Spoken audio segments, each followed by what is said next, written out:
Hello, everyone. This is JD Calderon, and this is Indy Comics Explained. And yet again, I brought on another fantastic group of guests, all indie artists and writers, of course, and publishers. So without further ado, let's bring them in. And once again, hit like, hit subscribe, share out the video, let everybody know we're here. And here we go. We will first start off with our co-host. Oh, you're muted. Look at it. Look at this. See, always with the co-host. Doesn't matter which one I bring in. It's a curse. That's what it is. It's a curse. It's a running shtick. This is what we do. This is what we do. We keep it going. It's like a Murphy Brown secretary. Hey, I'm C. Michael Lanning, independent artist, done work for Silverline, Arrow Comics. Even have a Kickstarter right now for Silverline Comics for the comic book reject you can check out. And I'm here every so often on Sundays. So, all right, cool. Snoots, hi. How you doing? I'm doing well, and you? I'm good. Introduce yourself, please. Okay, I am Snoots VonSnips. I'm a rather green comic artist to the indie industry. I am with War Dance Comics, working on our flagship comic Issues, Volume 1, a part of a trilogy on Indiegogo. Please check it out. Cool. Oh, no, it's me. Oh, no. Yeah. I am Mike Marshall. I am the owner and creator and writer, or co-creator and writer for War Dance Comics. I'm the other half of Snoots. Same thing applies to me. And I'm terrible on screens. All right, cool. Mr. Evan, how you doing? Good, JD. Hi, I'm Evan K. Pozios. I am a former attorney turned comic book writer. I'm the writer and co-creator of the Weird War adventure series Time Grunts and the upcoming retro horror miniseries Silence, published by Second Sight Publishing. Nice. Never. You shouldn't say you're a former attorney. Just let them live in fear that you are one. Kenny, how you doing? Hi. My name is Kenny Aitken. I'm a writer and artist, and I do a comic book called Apex, Cybernetic Samurai Owl, and I'm working on some other stuff, but it's not ready yet. But It's coming. It's coming. it's coming. All right, nice. What's up, Damion? Hey, I am Damion Waldbrunn. I am creator of Realmer X. I am owner of Toys, and I am right there, RUniversal.com, where you can find everything about me and what I'm doing. All right, nice. All right, so let's jump into it. All right. So, as creators, right? What's most important to you? Right, when you start off a project, the plot or the characters? Okay.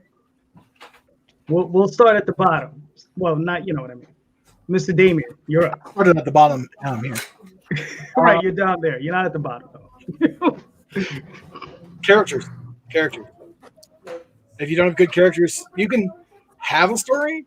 Is it a good story? Is it compelling? Are people going to want to read it? It's not just in comics, but that's all across the board.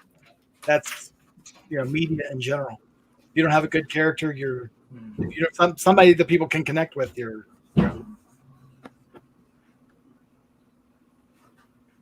that's it.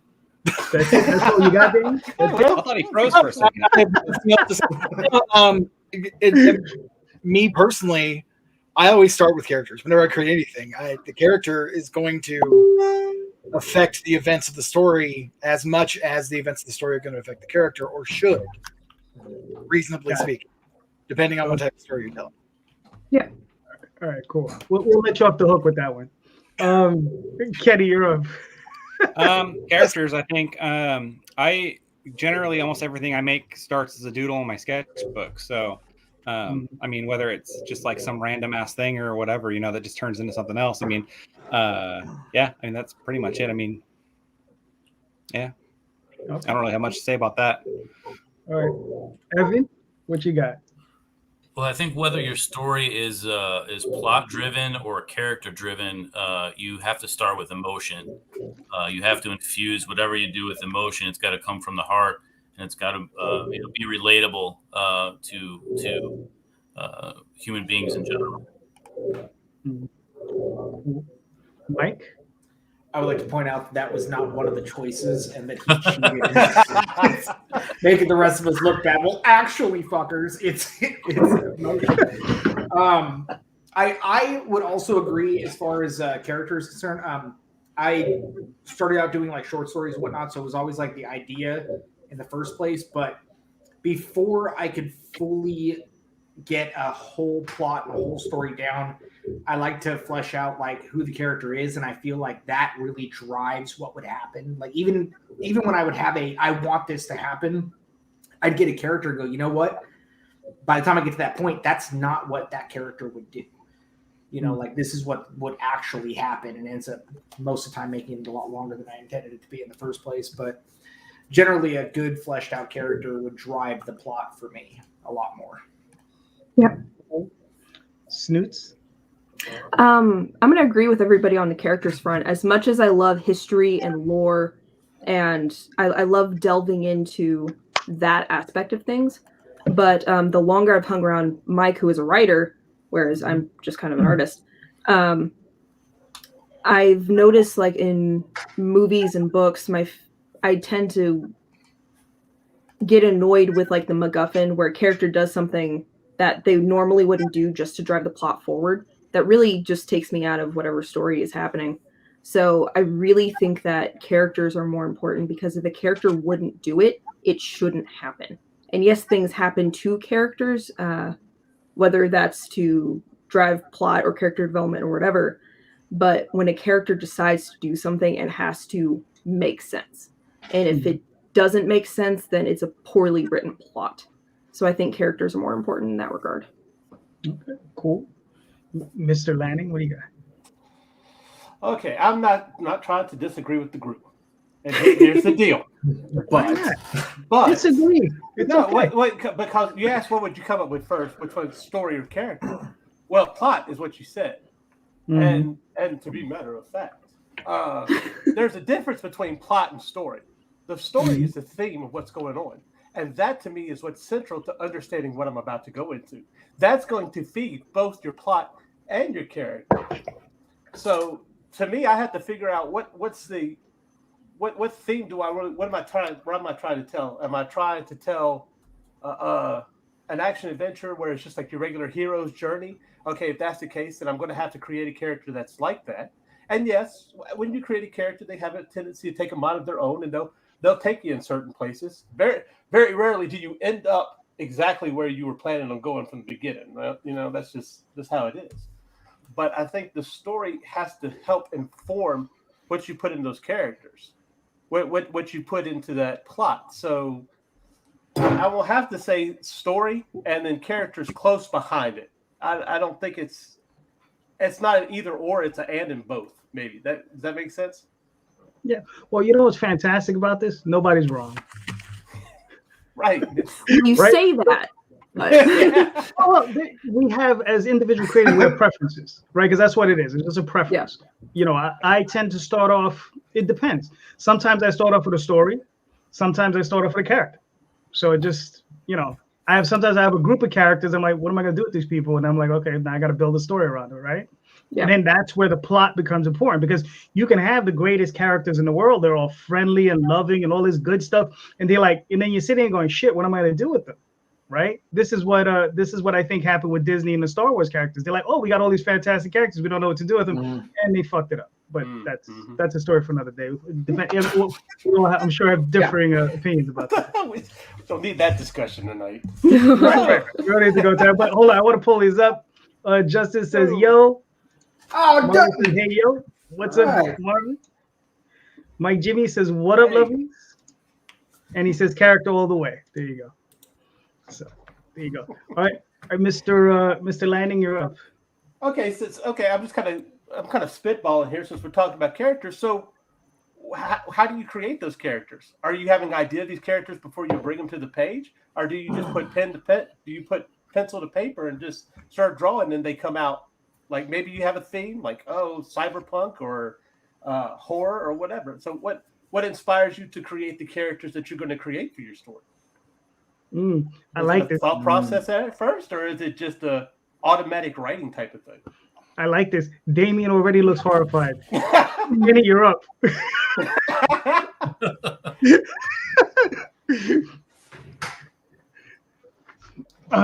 Kenny, you hear me? Oh, okay. I mean, like I was saying before, I think it's just for me, it's just I'm just drawing on my sketchbook, and I just have hundreds of things. I'm just like I want to draw a frog guy today, and I got that's gonna be my next thing is this frog warrior dude, and sometimes it might just be I'll be playing video games and see something that kind of gives me an idea. I'm like, oh, I'm gonna go draw something or combine two different things, like a dog and I don't know, a bird or some shit. I don't know. Just, it's totally random for me. So, and I think about what comes after that later. If I start developing it a little bit more, then I start thinking, well, what the hell does this thing do? So kind of like that for me. All right, cool. Let's ask the professional. All right, Evan. I'm the professional. You're one of them. I would say, obviously, we all draw on, our own lives, our own history, people we know, and more often than not, ourselves. So if you sort of take a deep dive into who you are or who you were at certain points in time, you'll be able to add those elements, to your characters. All right, cool. Mr. Marshall, what do you got? Goddamn, Evan, that was beautiful. Don't worry, you'll get your chance to go first. Then you can follow you up. So no, it's totally true. Actually, I went with our recent project. I went a little further with that. I really wanted to have it reflect fans, actual fans. So we had a lot of our cameo tier and everything, and I was getting a hold of people hey, tell me a little bit about yourself. Who are you? How do you see yourself as a character in this? And I really tried to take that as a challenge to write around, create an actual city that had these actual people and what would they do and so on and so forth, have our characters interact with them. So a lot of the plot, and we had a couple chapters actually added to it because of some of the things that people had said. I'm I was inspired by it. And I had oh man, I had this whole scene play out in my head of when one of our characters, Lux, interacting with another dude who's a barber and shit. There's a whole scene with that. I love that scene. And there's fuck, man. Whoa. Okay, what was the question again?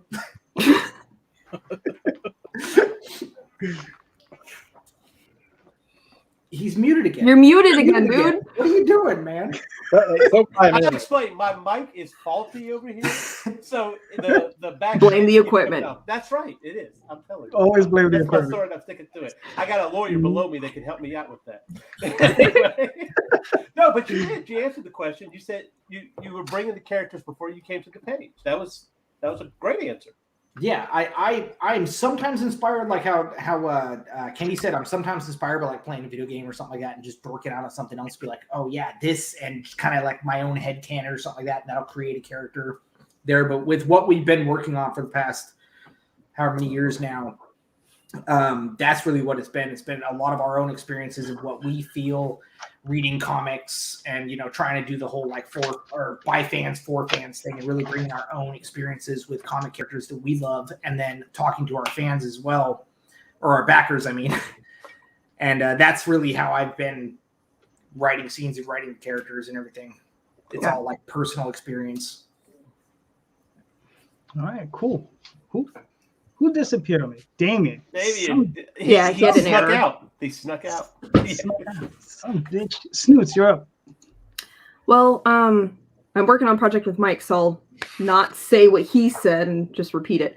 I will say that before issues actually got fledged out, the original concept, I would say it just started off as a almost like a fangirling what if.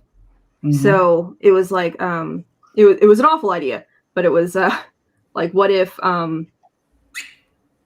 who watches The Watchmen, but take it in the regard of who do superheroes vent to with all the bullshit in their lives.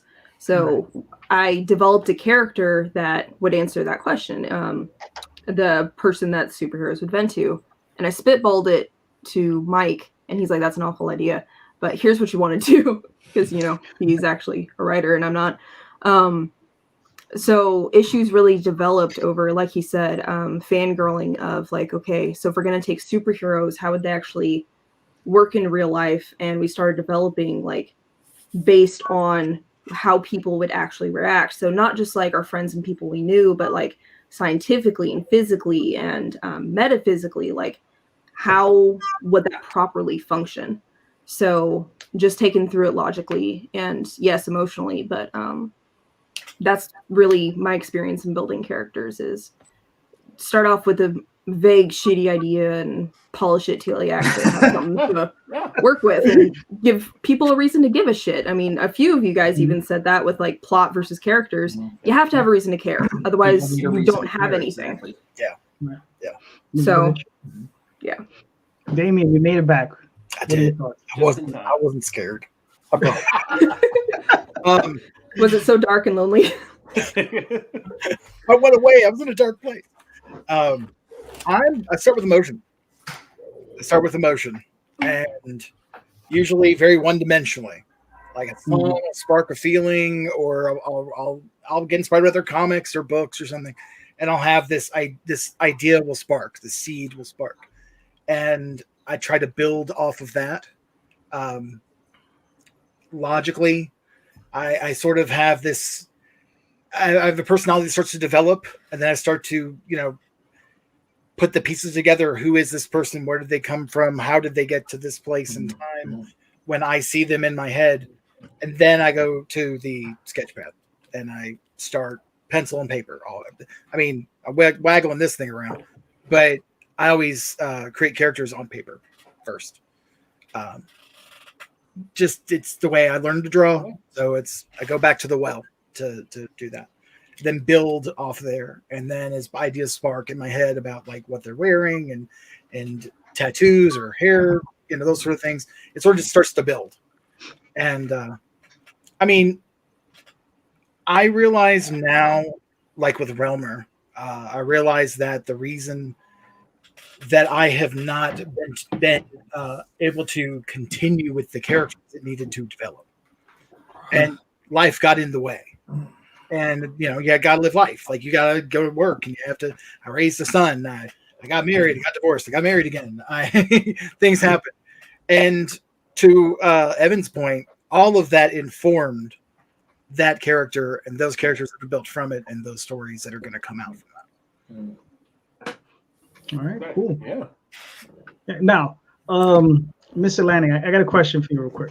Oh, no. Yeah. For me? Yeah, for you. What was the question again? The question, before you create a character, before you put pen to paper, right, and consider, do you think about the character, or you just put pen to paper and go? Is it like automatic writing? Okay, wow. As a writer, I tend to think of the characters first. I'll spend an inordinate amount of time just thinking about the characters. I'll just think like who they are, try to form them, try to shape them, see what type of world is. Also see who's around them. You understand? It's not just one character you're building. You're building do they have parents? Are they dealing with siblings? Are they dealing with cousins, aunts, uncles, friends, all that jazz? People they work with, and that sort of thing. It's just to shape and mold. And the one thing I found is that the more you go into that process, the more that character changes. Just recently working on something, and I'm like, the character went from being a 14-year-old, and I was just like, no, it's better than 19. I'm doing a thing where I'm like, do I want to go the Peter Parker route, right? Where I have the geek nerd being like put upon, and then going that route, right? And I said, no, I'm gonna go the exact opposite route. This guy's gonna be 6'2", built like a shit brick house. He's gonna be good looking. He's gonna be an athlete. He's gonna be everything that you'd want to be. Okay, everything you'd want to be, everything any normal person would want to be. Now, obviously, this isn't everybody, but this is what most people would want. You'd be like, okay, this dude, like, if you could be the best you, the Superman complex, right? What? The Superman complex, where he's just bigger and better, and he's right.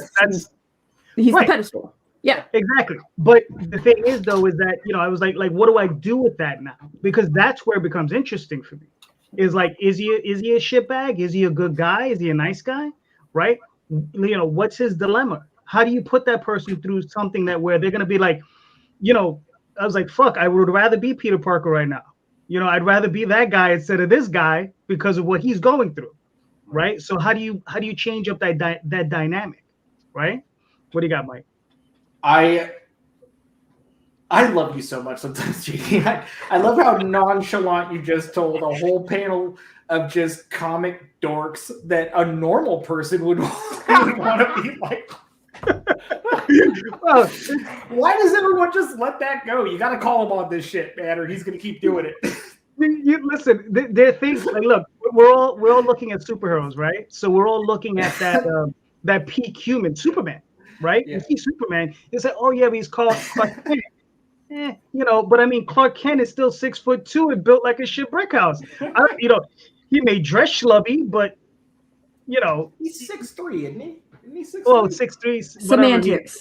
Yeah, exactly. He's a big person. Kind of an actual question, Snoots. Jesus. Jump on his fucking side, why don't you? Last time I checked, he's only 4 inches big, but That's if you ever see him in a panel, he's only about that big.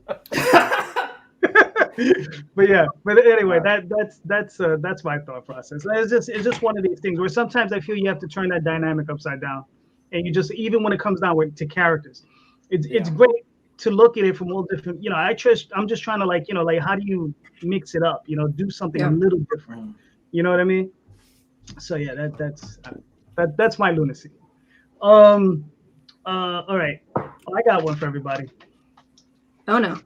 All right, so we got a bunch of writers here, right? All right. So here's a question for you. Tell me of a story. Could be a movie, book, comic book, doesn't matter. Tell me of a story that you ripped off. Right? Because we've all done it as writers. We've all seen something, right? I'll tell you my story. I'll be more than happy to tell you the story that I go back to. I'm saying ripped off, but I'm saying what has inspired you, and you've maybe used a small portion of that. It's not necessarily vastly different. Right? Yes, I know. But I rip off inspiration. Exactly. Rip off inspiration, same shit. Just put it differently. That's all. If you want, I'll go first. There's this movie. It's a Chinese. It's a kung fu movie, right? It's done by the Shaw brothers, called Avenging Eagles. I don't know if anyone's ever seen it. Fantastic movie. All right. This movie is about a guy. He was a nasty villain, right? He worked with a gang. He was raised since a child to be a villain, and we've all heard this story before. He goes. He's hurt. He's found by somebody. They heal him up. He ends up finding compassion. This guy was a straight up murderer. That's all he did his entire life. And then he winds back at the gang, finds out that, and they murder the people that he was with, right? And then he ends up helping the husband to the woman that they murdered to go kill his gang. Okay, so this entire arc of redemption. Right, this entire redemption arc, I really enjoyed. I've used it a couple of times in my own work, not in the same format, but that's what that for me, that has inspired a lot. I really enjoyed this movie a lot. So, Evan, you're up. What do you got? Who'd you rip off, or who'd you inspire by? So yeah, some of my best memories were actually watching classic war movies with my dad, and one of those movies was a movie called The Dirty Dozen. Oh. So, when I wrote Time Grunts, I was definitely heavily influenced by that sort of small, team of misfits, sort of, supremely underdog going against, this, huge enemy. So that was definitely a huge influence for me. And I'll say, I mean, it's hard for all of us not to allow our influences to seep into our work. I think it's something that just happens. So I would say 99 out of 100 creators don't strictly rip something off, but you're definitely influenced by it. So when I first pitched Time Grunts to publishers, it was The Dirty Dozen meets Time Bandits, which is also another movie that I loved growing up. So, gotcha. Time Bandits. Time Bandits. Listen. Yeah, I love that movie. Yeah. All right, Mike, what do you got? Oh man. Okay, so if we're talking inspiration, oh God, there's so much. Pick one. There's a couple characters that I had created, and their entire backstory I had based very, very, very closely to the Shadow. There is one whole book that we have coming out that's like an epilogue that we have going on for issues like 30 years later after everything, and that one to me is like a love note to not only veterans but Dark Knight Returns. Because it's one of my favorite stories. And then the main third arc for us, I have heavily inspired by Red Dawn and damn, I can't think of the other one now, but kind of mostly Red Dawn, actually. A lot of this kind of underdog, like taking their country back kind of a thing. Now, is this the remake or the original? The original. Oh, okay. The original. Yeah. All right, cool. Snoots, what do you got?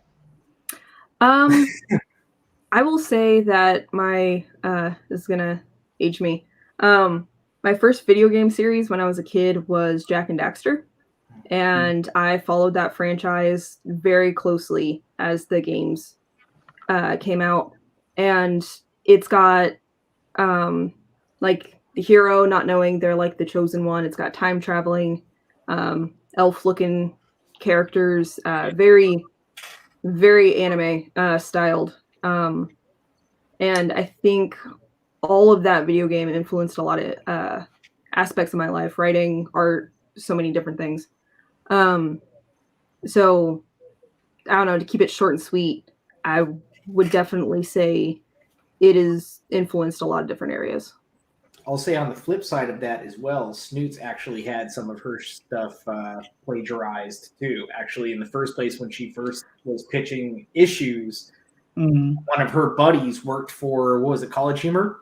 Yeah, he was interning at College Humor, and he just had the biggest mouth ever. So he was like spitballing my idea to like everyone in the office. And then sure as shit, a few years later, College Humor or something came out with an actual issues, like mini short story. And I was just like, it's on Crackle. I friggin' found it. And I was like, that's your original idea. Holy shit. Yeah. So, is this a superhero one? Yeah. What's up? Yeah, it's a superhero one, huh? Yep. Yeah. Because I was thinking, wait, that sounds familiar. Yeah. That was her original idea. Mine. Come on. It was mine. And we just didn't change the name out of spite. We're keeping these issues because it's ours. So, yeah. It's not my fault that my friend had a big mouth. This is good. Yeah, not much of a friend. Yeah. Who I no longer talk to, but that's beside the point. Right. All right, Damion, what do you got? Sliders. What? Sliders.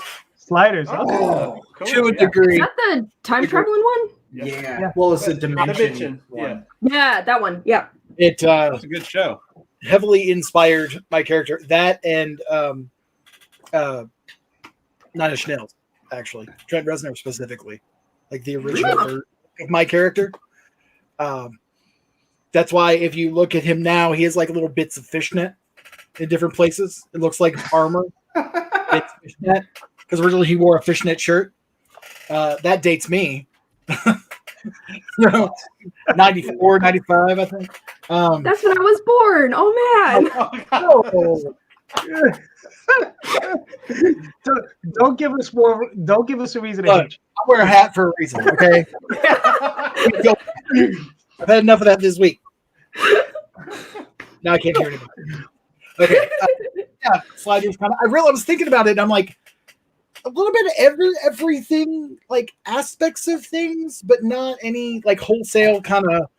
But they were using science stuff and quantum mechanics stuff in that show to explain how they slid from place to place.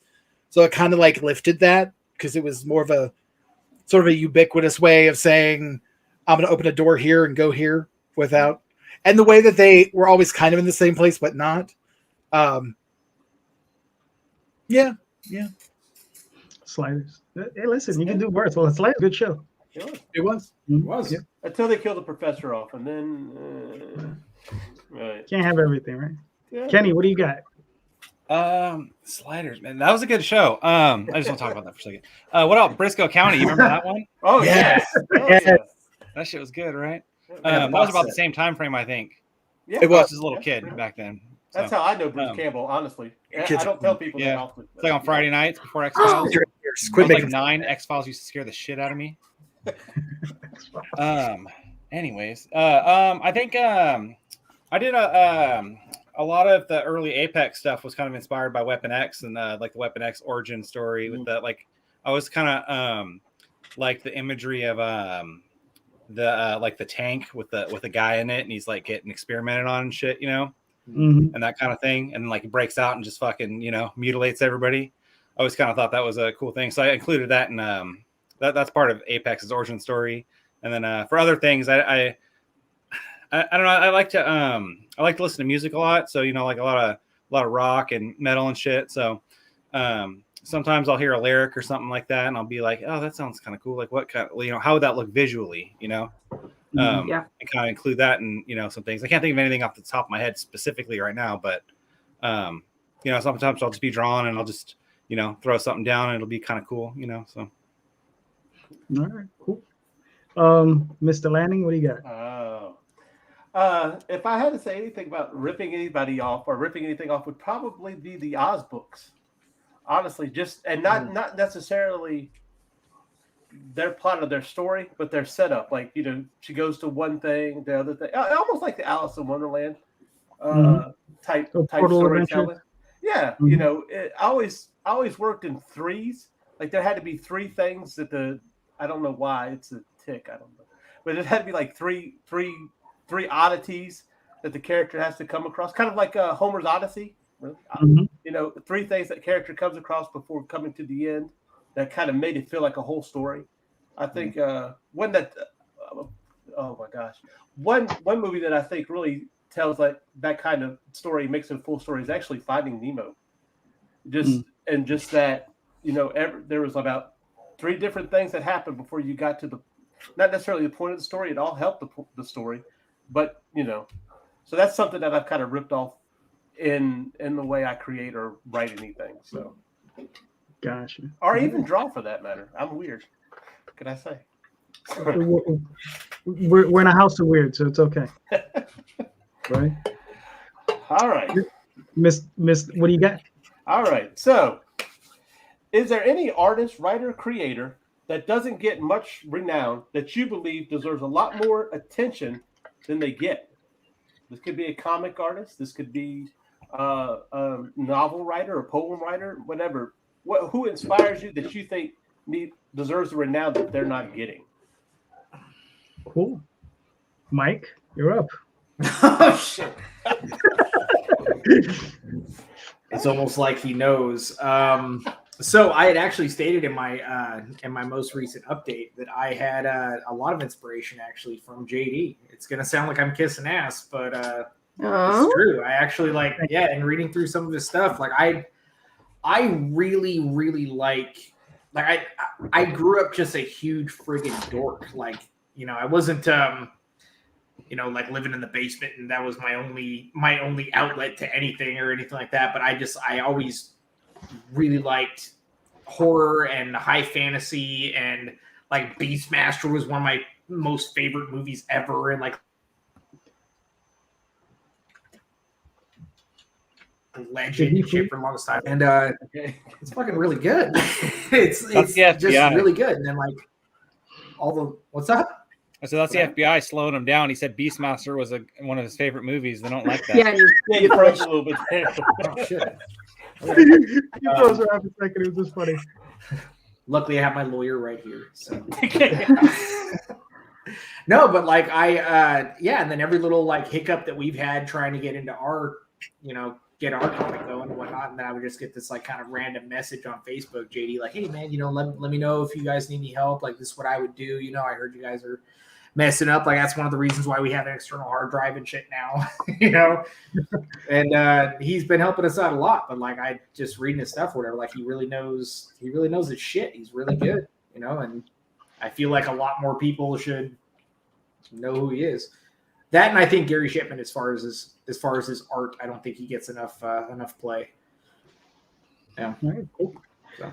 Well, I appreciate the compliments, and from your lips to God's ears. That's all straight to the FBI. Yes. Snoots, who do you think? Shit. I was hoping I had more time. I am such a hermit and such a shut-in, and also like playing catch up because I was one of those kids who couldn't do anything as a childhood. So I'm playing catch up as an adult, and I'm awful with names. So this question is like I don't have an answer. So well, it could be a property that you know of. You might not know the creator's name, but Yeah. I would say 10 years ago, I would have said Rooster Teeth because nobody didn't know who Rooster Teeth was. And I freaking loved Red vs. Blue. I thought it was funny as hell and a few of their other projects. But now Rooster Teeth is far and above what they were and completely changed. So I'll go ahead and use this opportunity to plug a friend of ours, me and Mike's, Anthony Moore with Limitless Comics. He had a rocky start a few years ago, and he's plugging and doing the indie thing, and he's actually getting there, and I'm really proud of him. And we did 2 covers for him? Yep. Yeah. And I'm just really proud of him because he could have given up and he didn't, and he's just pushing for it, and he has a team that actually believes in his stuff now, and I'm very proud of him, and I really want to see him succeed. I really want to see his property launch. How we became friends, how Snoots and I became friends with him too. He was like, he just posted, he's like, man, I've been at this, since the mid 90s and shit, and just nothing. And I think I'm just going to go get a real job and shit. And I looked through some of his stuff and I messaged him like, dude, I'd fucking back it, man. You got to do this. This is, you really got something here. As a matter of fact, we'll do some covers for you and shit, just throw it out there for free. You got to do it. And he's been on the hustle ever since, man. He's like really putting it together, man. Yeah. And then he put together a team that believed in him. And then we actually got one of his artists to come and do a cover for us. Our obligated beach cover, our babe cover was done by one of his team. Yeah. I colored it, but he did all the pencil and stuff for it. It's really beautiful what he did. Valerie is the artist's name, but yeah, Anthony Moore with Limitless Comics. I want to plug him. Ass on it. Cool. All right, cool. The cover, not Anthony. Yeah, you got to send me his info. Yeah, you got to send me his info so maybe we can get him on the show at some point. Totally. All right, cool. Mr. Damion. So I thought of you too, JD, because honestly, Jesus. I decided to go with the other ass I could kiss, and that's Brian Rodman. I do a show with him. All this full disclaimer: the Naturally Dingoes be on Tuesday. Watch this every Tuesday on watching on the Rising Tide Network. No, and I'll tell you why. Because kind of the same reason, I was in a bad place a couple years ago, and I didn't know if I wanted to do comics anymore. I've been working on my characters and my stories since I was 17 years old. And I am 45. And when I was 43, I was like, I don't know if I want to do this anymore. Yeah. So if that's like the amount of time I've spent on this and trying to break into this, it's like I've had a couple books out. I was just done. I was just like, I am alone in this. And I mean, I have don't get me wrong, I'm married, wonderful wife, fully supportive, wrote our first book. She's always there for me. But it was this moment where I had to decide where I was going to go. And I kind of sat back and decided I just want to watch people, watch what they're doing, see what works. Maybe I'm missing something. And in that same vein as you, Brian Rodman does consistently good work. He's always promoting and and creating and having fun. You know, he always says, I work with him too. So, I mean, if he's watching this, I'm going to get some grief tomorrow for saying it. Because he does it for himself. If he wasn't selling it and he wasn't doing Kickstarters and he wasn't doing shows, he'd still be doing it. Yeah. And that's what I needed to hear, because I realized that the time that I've wasted was never wasted. I was doing it for me. And that's what I needed to get back to. Yeah. And that's kind of around the same time I met JD, and you know, JD is kind of that guy too, where it's like, you know, I love it, I do it, it's my thing, it's who I am. And meeting people that were like me and brought me back to where I needed to be creative again. And plus I love literally everything he's put out is good. Memoirs of an Angel is great. His writing, he's a writer, he's an artist. He's just stepped into doing prose for a pulp story he's working on. Just consistently, everything he puts out I like, and it's good. And not just because he's a nice guy. He's a nice guy on top of it. He's not a douchebag. Like, when people are successful, you kind of get douchey over time. And he's not, pardon the term. But rare breed. He's just a good guy. And I don't know, like, when I think of that's who I can think of. I'll stop there. Gotcha. Yeah, I'm being mushy, and I'm not trying to be. Like, I'm just trying to be I would really like to break your balls about it, but Brian is a really nice guy. But you know, I'll be on with you guys on Tuesday. I'll break his balls in. Nice. So Kenny, what do you got? So for underrated artist or writer, someone who you any think kind of creator, anything. Yeah, man. Yeah. I don't really. I know it's gonna sound kind of crazy. I don't really follow like too many people. I know that sounds kind of nuts. I think when I first started reading comics, well, I guess not first started, but like early in the early 2000s, I was reading this one. You may or may not have heard of it. It's called 8-Bit Theater, and it was just this comic strip that was I don't even know what the guy's name who made it, but it was this comic strip that this guy made using like video game sprites from like Final Fantasy. And it was just hilarious. It was like a comedy thing. And he did like 1,800 pages over the years, and then quit. But yeah, that was pretty cool. That was a pretty cool thing. I wish I knew the guy's name, but that was kind of one of the underrated things. I think it's kind of an underground thing, I guess. Before indie comics were really kind of a super thing, so. Well, 1,800 pages. I think he retired. He didn't quit. Yeah. He was like, I'm tired. I'm going home. Yeah. So, Evan, what do you got? So, as an indie creator, I think you want to honor the people that, pave the way to allow you to succeed. And for me, that person is James O'Barr, the creator of The Crow. And, I think we all mentioned earlier the importance of, infusing emotion in your story. And I don't think it gets any more emotional, than The Crow. And for him to, sort of write what is in essence a love letter to, tragically his deceased girlfriend, and then have that story sit for years and no publishers take, and then finally get it out there. I think it represents, both the hard work that we put in, but also the persistence, that's needed sometimes. So very inspiring stuff. I want to change my answer. Actually, I love you, JD, but I know it's fine. That's good, man. James O'Barr, though, yeah. James O'Barr. Yeah. Let me see. There's an artist named D Fish. She's an excellent artist. I've been following her for years. She does a book called The Well Keeper, and she does a few other things. She's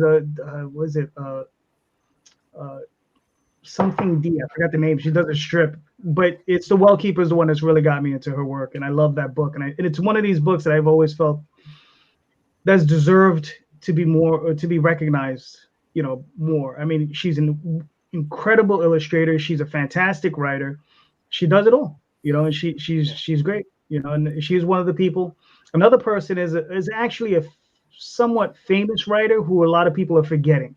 He's been dead. God, when did he die? 91, 92. He's been gone. No, it's been later, probably 94, 95. But he's been gone for a while. His name is Zelazny, and a lot of people forgetting him. They're forgetting his work. A lot of people are accusing other people of stealing his work. But yeah, he's one of these writers I think should be remembered more. It's a shame that once we're gone, people will forget us. You got to understand. I mean, we know who Lovecraft is, right? But who were his 50 or 100 other contemporaries that we don't know? Right. Yep. There are a lot of them, right? We know who Sir Arthur Conan Doyle is, but I guarantee you there were 50, 60 other people out there writing, similar type of work, and we don't know who they are. Right. They'll just be forgotten. Is Harlan Ellison going to go down that road? Just died a few years ago. Incredible work, but stuff silences out. Isaac Asimov, we know who the name, right? But has anybody really read his work? Yeah. I mean, I got a TV. That's unless it's like Frank Herbert who gets a movie made, we tend to forget these things because we're so involved in what's going on now, which is important. We got to be involved in what's now, but there's other stuff that's happened, and sometimes we got to look back on that stuff. So So D Fish, Roger Zelazny, those are my people. Yes, I need to get my hands on that D Fish book. Though I've been looking at it. I haven't gotten to read it. I want to read it. Yeah, no, it's a good book. It's a good book. So with what you were saying, reminded me of one person. Where the fuck is your book? Is it the Lackadaisy? Lackadaisy? I was just going to say that. Lackadaisy. Yeah. It is an amazing indie lady. She's a crazy cat lady, but she does fantastic freaking illustrations. And absolutely fantastic character design. And it's I cannot praise her enough. And I think you can find her online. She needs more support. Yeah. Yeah. The art's super cool. So, Mr. Lanning, what's your answer to your own question? Oh, I'm glad you asked. It's a creator, but he's a production designer, and that's Bo Welch. He designed the Beetlejuice, Batman Returns, Lost Boys. We'll forgive him, but Cat in the Hat. Even though he directed that one, just goes to show you that production design doesn't necessarily translate to directing. Men in Black, things of that nature. And even though though he's done a couple of Tim Burton, films, Tim Burton kind of gets all the credit. Like, oh, this is his design and everything. But Bo Welch was the one that brought that to life. He was the one that designed it and fashioned it. Ghostbusters 2, same thing there. That stuff that is stuck in my mind for years and years and years, and influenced me in my childhood on through. He was a part of that, building that world, and I don't think he gets enough credit for it. What's the name of the gentleman? Bo Welch. Bo Welch. Okay. He's actually married to Catherine O'Hara. Yeah. No shit. Yeah. Nice. What's up, Joe? And Damion responds. All right, cool. All right, so here's one that's a little bit more business related. Oh no. Oh yeah, here it comes. No, all right. So we're all in this business. Like, let's say if you're looking for a publisher, right? So sometimes a lot of us are indie guys or ladies, and if you're looking for a publisher, what are the things you would be looking for a publisher to do for you? Okay. Oh yeah. Snoots, how you doing? You're up. Thank you. The most green indie creator here. Thank you for that. Damn. For as far as publishing is concerned, I would say I've learned a lot working with issues. So at this point,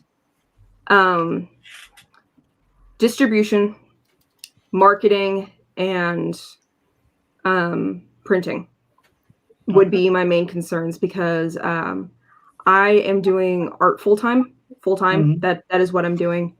And even when it comes to, I'll post like speed paints of my warm-ups or something. And I wish I could get War Dance Comics more press, but I'm working all the time. I don't have the know-how or anything to do tags and all that shit. And get the marketing there.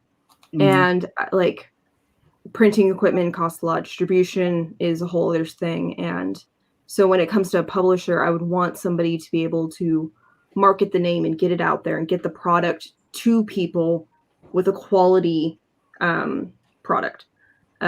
So those would be my big three things: marketing.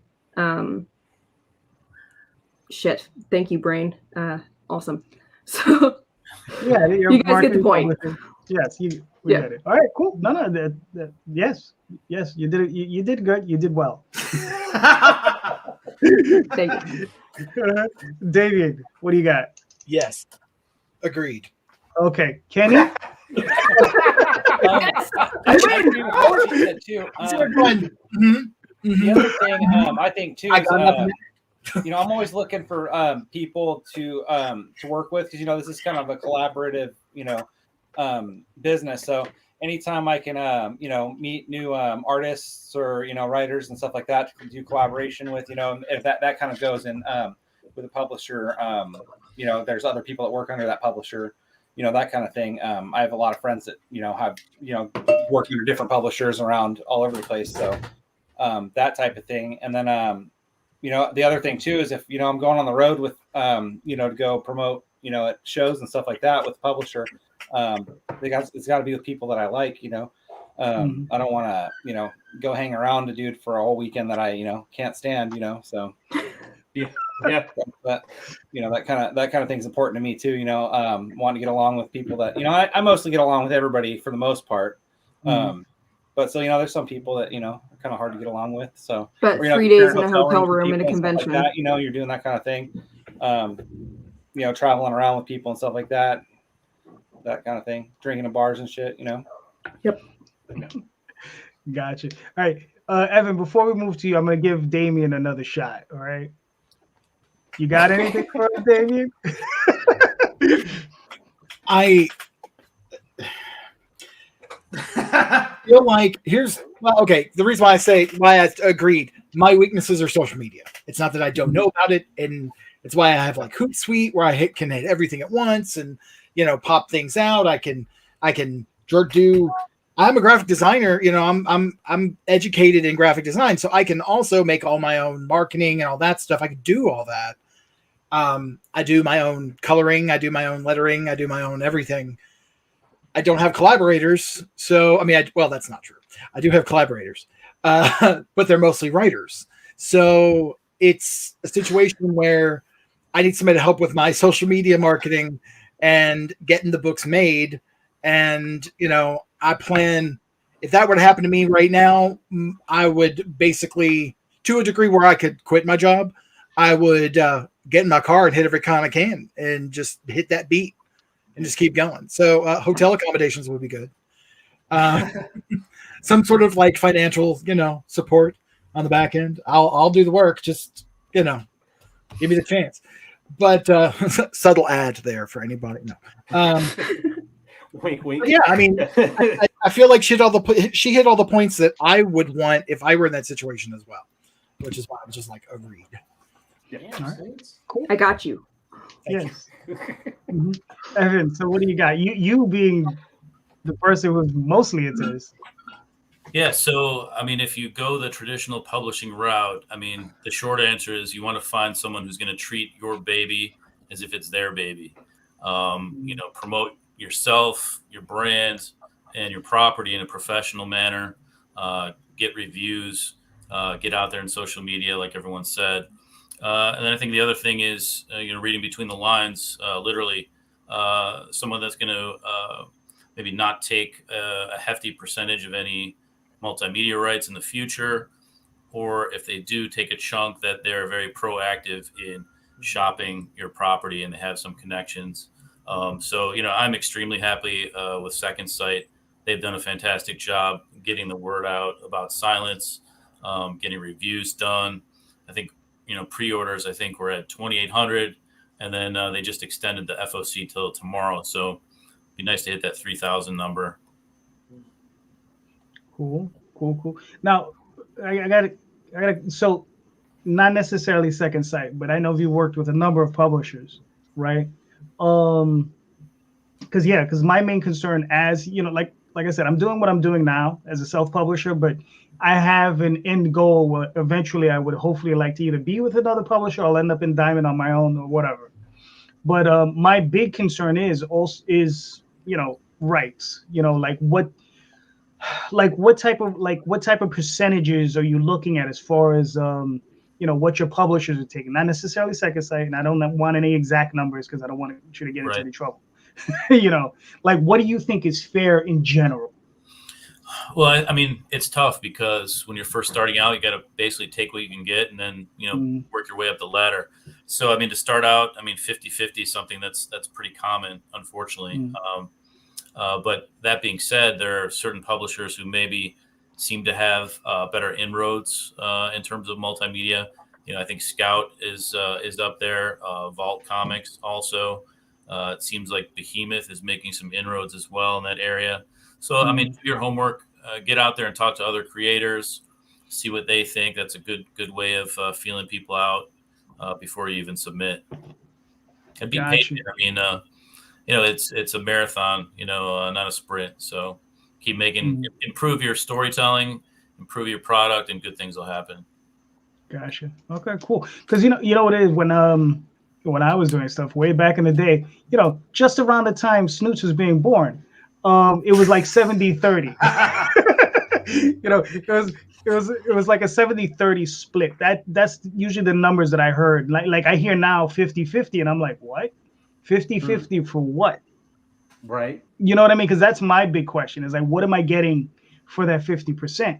And it's also we just talking about, and I'm also used to just it being just the comic book, not multimedia, anything.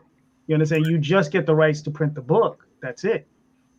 So I mean, yeah, that's the sort of thing that I find wild is just like, what's going on? Because I know there are companies, they're trying to get their hooks into the IPs, which I get, but I mean, are we, in that case, like I said, you don't have to answer this, for me, I'm looking like, okay, 10% is fair, right? But if you want 50%, you're going to have to show me that you can get me to, like, you're going to get me $1 million check in 2 or 3 years, because that's how I look at it. Because I'm like, you want half the IP? I'm like, and then what? Is there a walk away clause? Right? Can I walk away at some point? Yeah. Right, and take all my rights? Right. So those, yeah. This is the problem of being a self publisher for so long. You get into this headspace where it's just it got to be mine and just mine. So I don't know how you feel about that, but that's how crowdfunding now is sort of even the playing field for creators. I mean, you have a lot more leverage. We can say, hey, I've sold this many books, had this many sales, had this many campaigns. When publishers see that you have eyeballs on your property already, they're more apt to be a little more flexible with you, I think. Mm-hmm. Okay. Cool. Yeah, definitely. So Mr. Marshall stepped away for a minute, so we'll get back to him.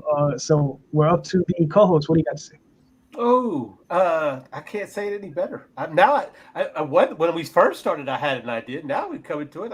I'm looking at other things, right? 50%, 70-30. I was 70-30. But no, really, from a publisher, I wouldn't want a publisher that's just going to put your book on the shelf and leave it. I've seen that happen to where they just put the book on there and they just let it sell on its own merit, not really pushing it. They might have an ad in something else. But what are you going to do on your? I'm going to have to do some type of marketing too. That's on me too. But what are you going to do to step up the marketing on your end? Or is there going to be a campaign? Can people see it like in other books that are popular? Are you going to have like a preview, like a 5-page preview of my book? Because that helps. That has a tendency to garner attention.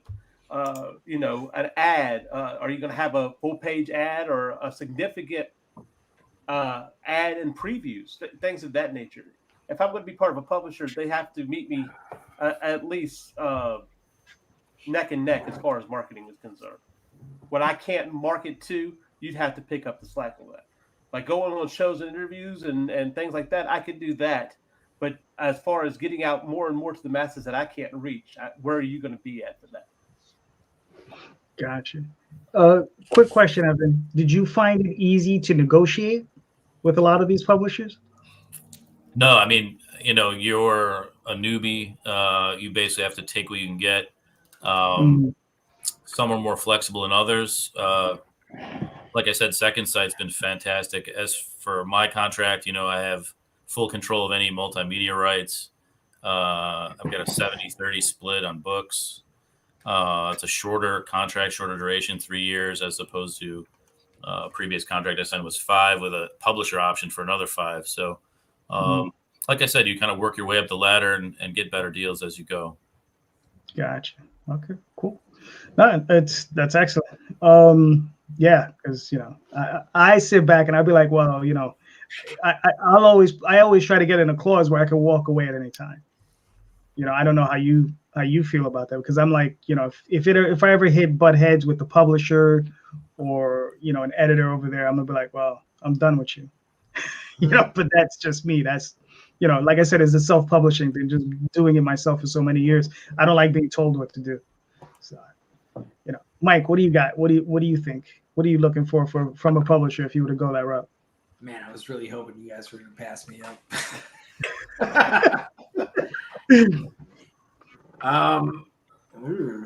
Just do what Damion did. Just agree with Snoots.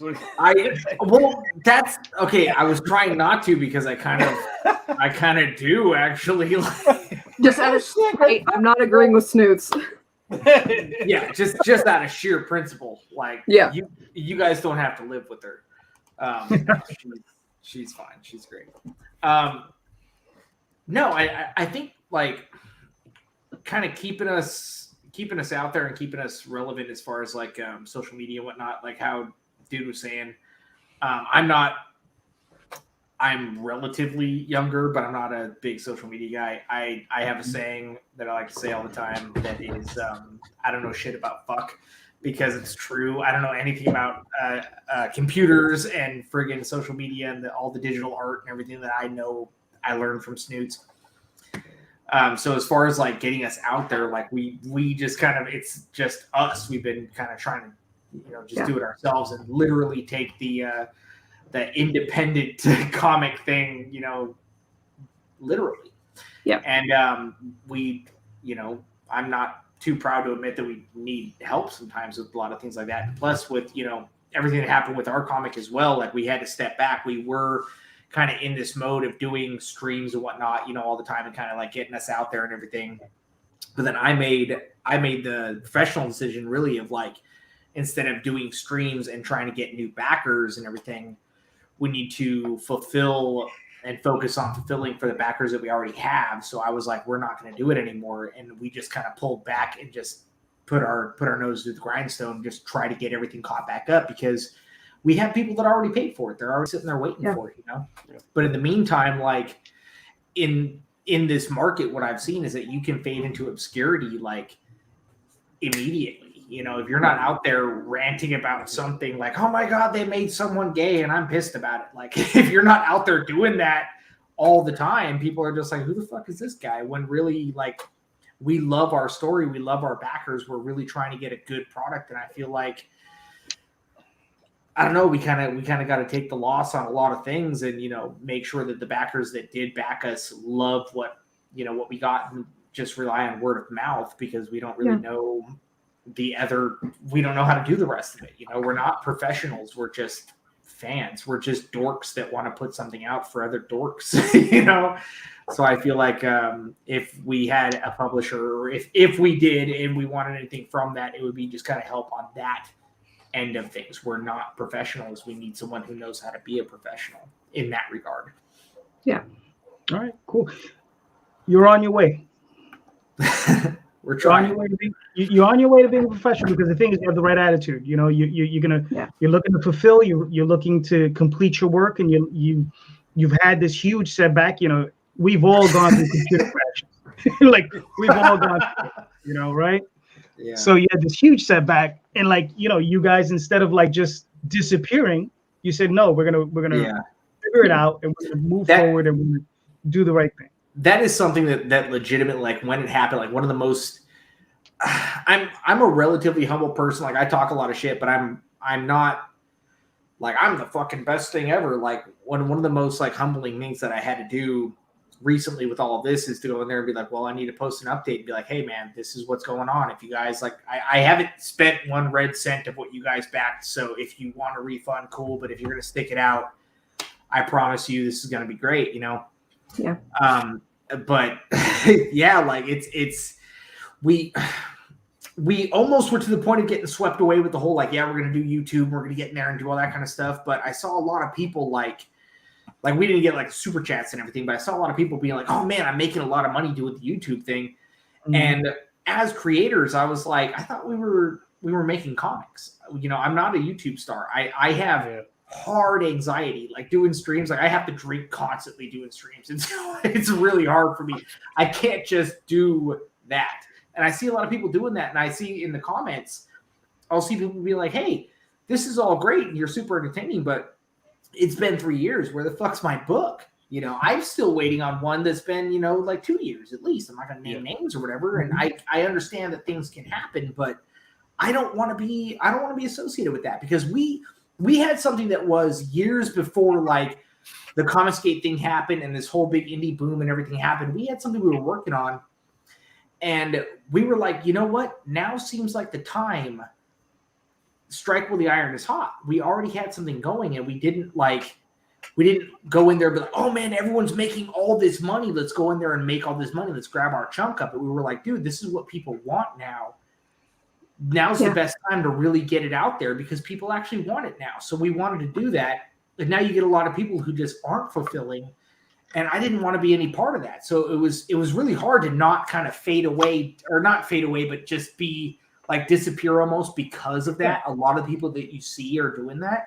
It was hard to kind of keep it out there and be like, hey, this is what we're doing. If you don't hear from us or whatever, we're working on this, you know, but I didn't want to be seen as being one of those, because like, this is like funded. Like I took time off work and everything. This is all funded from my inheritance. Like this is literally a labor of love.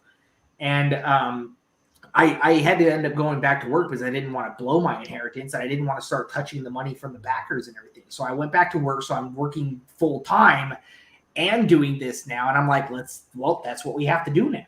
Yeah. You know, I'm ex-military. So now it's just one of those like, well, by the end of the day, this is the shit you're going to have done, period. You know, so I just kind of went in that regard, and we're trying to tough it out for the backers, because I don't want people to be like, well, I'm disappointed by any of that. I want people to be like, yeah, this was really fucking good, you know? And I get messages all the time asking like, hey, how's the comic going? And I'm just like, it's going. Like, we're working on it. We're trying. It'll get there eventually. It's like, we're not going to work on it. It's just, it'll get here when it gets here. And it's just the two of us doing it. And I know some people have a 2-people team, and then they'll come out with like a little trade. But we're working on a graphic novel here, and that's what a lot of people don't realize as well. So it's going to take time. It's a huge project. It's a big book. But also like with like the cameo backers and everything like that we did, like it's not like a, you know, we already had something drawn in one of the panels. We're just going to put your face on it. Like it's like you're a full on character. Like I really wanted to do that and have like a one and done. Like this is it. It's my own personal little masterpiece. And there it is. So we're really going all out for all the backers, you know? Yeah. And that just takes a lot of time. It takes a lot more than I really thought it was going to take, but I'm all right. Fuck it. I already said I'd do it. Let's do it. You know, let's do it right. No, you're doing the right thing. Now, hold on. We got Joe. He says, what I want from a publisher, a constant paycheck for the IPs I work on. Good luck with that one. Maybe I am strange. I wouldn't give my personal IPs to a publisher, but we'll work on what they establish, which is, you know, basically at that point you're looking at work for hire, which, listen, I've done it. It's good when you can get it. But it's also, you know, depending on how fast you work, you know, because there's some people that can only produce one script a month, maybe 2 scripts tops. You know, I've seen those guys. If you're one of these people that can knock out 4 or 5 scripts a month, you know, and you're just making a so-so page rate. If you make a good page rate, forget about it. You can do whatever. But yeah, Mr. Lanning, what do you got? Yeah. So let me see. I have a couple of questions, but let's go with this one. This is from my good friend Joshua Pantaresco. He came up with the term when I was talking to him on his podcast, Just Joshing, talking about firing the client. I said, firing the client? That was weird. Wait, fire the client. So my question is this. If you're working with somebody, whether you hired them or they hired you, what can they do to make you stop working with them anymore? Nice. What's the one thing that's like, oh, that's it, no more, I'm done. I don't even care how much you pay me. I'm not working with you anymore. Damion, you're up. I just had a situation that answers this question perfectly. Downplay my involvement in the project. Period. End of story. I was recently asked to remove something from a product that I made, that I put my effort into. I designed from the ground up, off of artwork I was given, but I was given 3 different styles of artwork, so I was never given anything conclusive. I wasn't given turnarounds. It was, here, take this piece and make a figure out of it. So I 3D modeled the action figure, got everything ready, and when it came time to create the packaging, it was, well, can we just take your logo off there? Ooh. And I was like, my initial response was yes, because I said, but you got to pay for it. And I came up with the price and they paid it. And so it was a legitimate business deal at that point. But it's a situation where I'm not going to work on that. I'm not going to do that again. I'm never. And as far as that person's concerned, it's in any future endeavor. I was dumb and didn't have contract. Was what my main problem was, because I always do contracts. It was the one time I didn't. And so going forward, it's in the contract. This is a non-negotiable thing. And that person may or may not work with me because of other things. But if it comes up again, I may just say no, because I can't have that. Especially with the toys. Look, with the comics, with comic art, I love comic art. I love doing art. I love doing my characters. I love doing other people's. I love working on comics. It is part of who I am. But the toys are strictly a money-making venture. It is, but that crossover point where it is an art form, I did it. I made it. I put my effort and blood and sweat and time into this. I want my logo in that top left-hand corner. That's all I'm asking. I mean, I do everything. I create the packages from scratch. I print everything. I put it together. I make everything. I want my 15 minutes. I want my effort appreciated enough to not ask for my logo not to be on it. Right. So that's where the deal breaker goes. Now it's $1,500. In case anybody's interested, it's $1,500 to have my logo removed. If you don't want it there, moving it, we'll talk about it. But moving it around on the packaging or anything, but removing it altogether, put it on the bottom. It is about an inch by half inch in the top left-hand corner. It's the only, and on the back, because I try to treat those every time I do them as a collaboration. So it's my logo, X, their logo, their comic name, whatever on the back, then like a bio for their character and so on and so forth. Yeah, that's blasphemy to me, because everything that you do is advertising for your next project. It's marketing. It's your if they don't know who did it, it could be the best work that you've ever done, but nobody knows you did it. So, it's a really good figure. It's a really good figure. It came out really well. I really like it. I wish them nothing but the best as far as being able to sell it. It's worth what they're offering. It is legit. However, like I said, it is now the only person that can take that off is me. If I decide to do it, I can do it. But if someone wants to take that off or wants me to take that off, it's $1,500. So you make action figures? Yes. 3D model. Toys is the name of the company. Sorry, I'm not trying to steal the. Go ahead. Go pitch it. Go say it. Keep that right down. I 3D model. I taught myself over the last 2 years. I taught myself how to 3D model. And I 3D print every figure individually, make each individual package. Basically, you're getting a handmade piece of art. Do you have one, Kenny? I was gonna. Yeah, I'm looking around right now. I think I have one. Oh, here it is. Right here. See, here's the thing. I wanted to make a action figure of my character, and mine here. Where's the camera here? Okay, there we go. Oh, dope. Very cool. Yeah. So I wanted to make one of my characters. So is it legitimate like action figure or? Yeah. So this is this is the one that I kept for myself. So this is yeah, it comes out. These package. I think I might have messed this one up. That's why I kept it. Let's see if I can get it out. There we go. But even where you did you open it? Yeah, see, it's got that, it's reopenable packaging. What's wrong with you? Okay. Oh, nice. Yeah. So No, we talked about that. Smart. Yes. If you saw the pops behind me, all my pops are in boxes because I'm that guy. Yeah. But I can't. I really just can't stand opening them. So I'm like, I want to. But why have an action figure if you can't open back in there? See, and then you just close it back up. Yeah. That's brilliant. That's great. And so it's reclosable packaging and all of that. Nobody's doing that right now.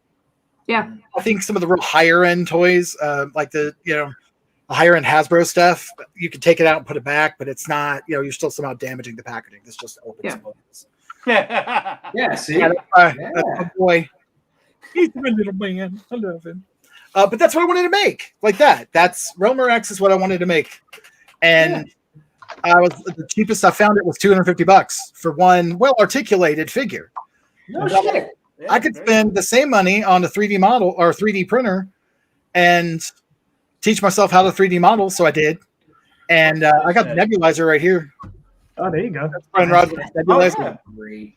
And it's real simple. It's like 4 points of articulation. It's not like it's got that retro feel to it.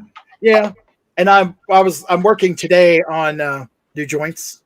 So in the future, I'm going to have leg bending joints and things like that. So it's going to be more articulated. No, I got you. Yeah. No. The thought that I had on this, the original team for Patriot, like old school, like retro toys from like the original team, if it was like back in like the 60s or some shit, Yeah. Right? Like that's I got you. Yeah. Where I went with that. Yeah.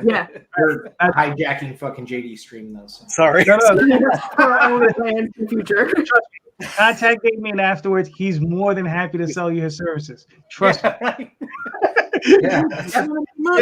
But remember, it's $1,500 to have the other toys removed. Right. We're good. Is it a discount if we make your logo bigger? Like, yes. Just the whole card. Just the logo with the thing in the middle. Yeah. Gotcha. So Kenny, so what do you got? What would make you not work with someone? The question again? We kind of got a little sidetracked there. Okay, basically, if you're working with either you're working with a client or you're hired somebody, what would make you stop working with them? What would be man. All right. Well, I guess I'll go from as far as me being hired to do something. Because I really haven't had very many bad experiences. Mostly everybody I've worked with has been pretty good. I guess one thing, I haven't cut anybody off because of this, but one thing that drives me crazy is when people don't pay me on time. That shit drives me nuts. Especially since I'm super punctual about paying people. When I pay people, when it's time to pay them, I pay them immediately. No questions asked. That's, I don't want people asking me to pay them. I don't like asking to be paid. So that's one thing. I guess another thing, I also do painting. So I do oil painting and like portrait painting and stuff. I've had some people, I get about halfway through a project and then they just kind of ghost me, so that's, that's kind of a shitty thing. And I usually don't work with, won't take a commission from those people again, but other than that, as far as the comic book side of things, I haven't, almost every single person I've worked with has been super professional about things. And I've had really no problems. So nothing really to say much there. Just pay your people, I guess, is, that's probably the most important thing I think is, if somebody's doing something for money, pay their ass right away. So, all right, do it. Evan, what do you got? Well, I think you want to try and avoid any sort of a situation like that ahead of time. So, I think doing your due diligence on who you're working with is important. Do your homework, ask around, check their posts, their social media. Also, set realistic expectations ahead of time. What exactly are we doing for how long? And then, set a time limit, obviously, and get it all in writing. I'm actually doing my first ongoing series. And, I did my homework on the collaborator, but I also sort of set a short limit of 4 issues to start, just to kind of feel out, how the process goes. And if things don't work out, then, we walk separate ways, and, no harm, no foul. Can I pull that up? Yeah, that was actually posted yesterday, so we can show this off. I'm going to be writing an ongoing series for Second Sight called Athena, the Undying. And what we're looking at is a variant cover by my frequent collaborator, Stefano Cardicelli, who's just fantastic, very inky, gritty, does his own watercolors. So yeah, it should be a lot of fun. I love it. Reminds me of like 30 Days a Night. Yeah. Is this in the previews now? This is not yet in previews. They had an Athena, the Undying one shot, which is coming out first. But it's sort of fantasy, Dungeons and Dragons meets elements of vampirism with sort of a modern technology flair. So it's a lot of fun, a lot of world building. It's fun playing with other people's toys, so to speak, and sort of building this world out has been a lot of fun. And also, I'll be working with Rod Espinosa, which is crazy. I mean, he was nominated for an Eisner not too long ago. So crazy stuff that 6 years ago I just started writing comics as a hobby, and now I'm working with a guy who was nominated for an Eisner. So pretty cool. Yes. Nice. Now, what is he doing? Is he doing the interiors? Yeah, he's doing the interiors. Spike is sort of co-plotting with me, and talking about contracts and sort of rights. We work something out where, and this is important as well for new creators. I get a percentage on the back end of any characters that I co-create. So, wanted to retain at least a little bit of IP that I create within the story. All right, cool, nice. Now you have another book currently in previews, though, right? Yeah. So with everything that was going on with the pandemic, obviously a lot of the indie publishers got hit with delays, whether it was printing or diamond processing issues or whatnot. So Second Sight, who specialized in horror, was going to have a huge horror month in September, October, and Silence was going to be a part of that. And those books were delayed, and now they're going to be released February 16th. So everybody check out Second Sight titles. February 16th, there'll be, I think, 8 or 9 horror titles that are coming out. Cool. All right, cool. Now I was I pre-order everything, so I'm kind of, but it's not in the current previews. It's gonna be like the next previews. It was actually in July's previews. So it's kind of a weird situation where they sort of, almost like in soccer where they tack on some extra time or sort of injury time, and they allow stores to sort of have some extra time to pre-order through tomorrow. So. Okay. Oh, and I think you knew this. Michael Golden's doing the variant cover for issue 1, so that's pretty sweet. Nice. Yeah, that is. Oof. All right, nice. All right. Mike, what do you got? For what would make me cut ties with someone? Yeah, someone who's hiring you. Yeah. Honestly, hands down, not representing the brand, like talking shit, getting on social media or something like that and saying something that doesn't actually reflect where we're trying to come from. Like I'm very like customer service oriented, and I love engaging with our backers. And when anyone asks any type of question or has concern or anything like that, I love engaging with them and seeing like, hey, what can we do for you, to keep you like believing in what we're doing, and not being a negative mark on on your comic experience, essentially. And anyone doing anything other than that, I wouldn't like that at all. Like we have one guy who's running our Twitter right now, and I've had to. He's not doing anything wrong or whatever, but I've had to say a few things where I'm like, hey man, let's keep that on your Twitter. Like, don't bring that to the War Dance comic stuff or whatever, because we all come from different backgrounds here. Like, I think differently than Snoots does, and he thinks way differently than we do. And, where we're coming from is specifically the comic, and it's our passion and so on, and don't bring your politics into it. Don't bring, bullshit into it. Absolutely. Yeah. So shitting on someone for liking something you specifically don't like, or thinking something that you specifically don't think, that's not where we're coming from. And our comic specifically, I think, reflects that. We have a lot of different types of fans and different types of characters actually in the comic that reflect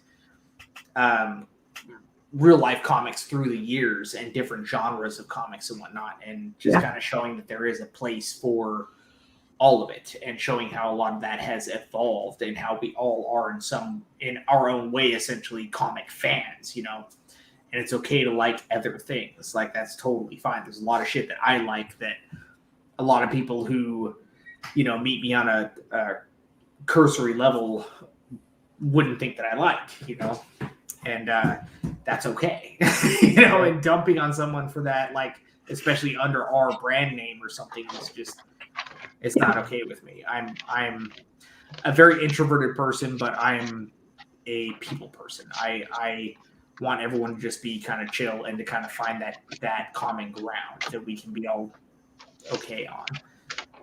So I would definitely hands down cut ties with someone, especially on a professional level, if they're going to come out there, speaking essentially as me or as my brand or as something that I have put, my money and my inheritance in, and Snoots' name on and whatnot, and say some shit that doesn't come from my heart. Yeah. All right. Cool. Snoots, how do you cut them off?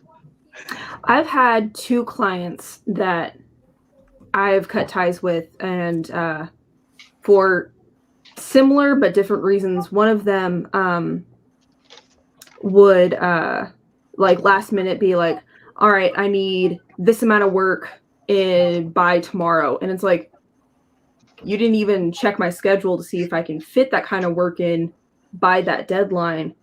And then I'd come up with all these samples, and then they'd turn around and be like, the client doesn't like any of these samples, start from scratch. It's like, that wasn't in the original contract. I originally was supposed to do X amount of samples, not just keep revising samples over and over and over again by whatever deadline you pull out of a hat. I can't keep doing this. I don't have that kind of time to dedicate specifically to you. I can't just drop everything I'm doing just to give you samples, whether or not your client likes them. At some point, you need to put your foot down to a client. I can't just pacify your client because you guys are miscommunicating. That's not my job. So the second one was this guy, again, communication. He was like, okay, so I need this done, this drafted by this time. Okay, cool. I draft it, and then he comes up to me 3 days later and is like, okay, so I need it done now and completely done. It's like, okay, I thought I had more time, so I'm going to wrap this up and give it to you. And it's not where I would want it. I'm not proud of this, but hey, you wanted it early, here it is. And then he turns around and gives my product to another artist and has them poorly Photoshop a better version of what I gave in the same amount of time as originally in the contract. So I was just like, dude, I can't do this. If you gave me the full amount of time, I could have given you something absolutely better, but you cut my time in half, give it to another artist, and they give my work half-assed. I can't do that. So fickle people, I can't work with. If we have a contract and you say this is what's up, we can do that. We can work together. I might be a little last minute because I'm horrible at time management, but I will get it done on time. That kind of shit. So, but I will stay to what is agreed on. But if you sit there and back and forth and try to redact on the contract. I can't do that. So fair enough. For myself, I don't like dealing with assholes. Yeah. If you're an asshole, Yeah. I'm not gonna deal with you. You know. So yeah, that's not what I think. So much for future collaborations. All right. Good night. Exactly. All right, guys. But no, see, it's a thing. It's not even so much the thing. Like, I actually like dealing with difficult people. It's not that. It's when you're being mean and malicious. Like, sometimes I encountered when I was working professionally, like, there was somebody in the office, they didn't necessarily like, they hated the fact that I was getting so much attention. So they felt the need to, like, you know, downplay what I was doing, and it was just like, why are you doing that, dude? Like, and they didn't have the same. They were like an assistant editor or something, and it was just like, we have nothing to do with one another. You're not even a writer, right? Like, what is one the other? You know, you do your thing, I do my thing, and that's it. So yeah, that's sort of that's really the thing, and you know, sometimes you just have people being difficult for no reason. Those are the type of people I just want. Yeah. So Mr. Lanning, what do you got? I got to answer this question. Huh? Everybody had. I mean, everybody. I agree with everybody. Especially Damion. That is a deal breaker and a half, man. There's no way.